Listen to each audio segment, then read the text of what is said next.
अहमदपूर तालुक्यातील शिरूर ताजबंद येथे शिवजन्मोत्सव विविध उपक्रमाने मोठ्या उत्साहात साजरा करण्यात आला।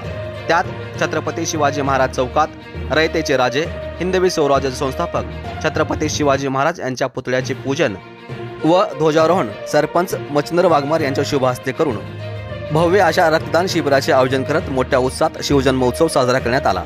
यावेळी उपसरपंच सूरज भैया पाटील, राजकुमार चव्हाण, उद्धव भोसले, अमोल पाटील, मुख्याध्यापक संग्राम पवार, ग्रामपंचायत अधिकारी प्रशांत घुगे, माजी व्हाईस चेअरमन गोविंद कापसे, विजयकुमार एलमंटे, रामप्रसाद जाजू, बळीराम मोरे, बालाजी शेटकर, शरद बिराजदार, जयंती उत्सव समितीचे अध्यक्ष अविनाश गर्डे, सचिव किसन कापसे, बाळू डोंगरे, दत्ता महापुरे, विश्वनाथ जाधव यांच्यासह सर्व ग्रामपंचायत सदस्य, सोसायटीचे संचालक, गावातील प्रतिष्ठित नागरिक, व्यापारी यांच्यासह सार्वजनिक शिवजयंती महोत्सव समितीचे सर्व पदाधिकारी कार्यकर्ते मोठ्या संख्येने उपस्थित होते। यावेळी 51 रक्तदात्यांनी रक्तदान केले। तर दुपारी 4च्या सुमारास शहराच्या मुख्य रस्त्यावरून छत्रपती शिवाजी महाराज यांच्या पुतळ्याची भव्य अशी मिरवणूक काढण्यात आली। तसेच ग्रामपंचायत कार्यालयातही छत्रपती शिवाजी महाराज यांच्या प्रतिमेचे पूजन करून अभिवादन करण्यात आले।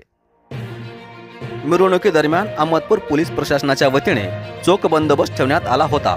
एसडी न्यूज 14 साठी धर्मपाल सर्वदे, अहमदपूर, लातूर।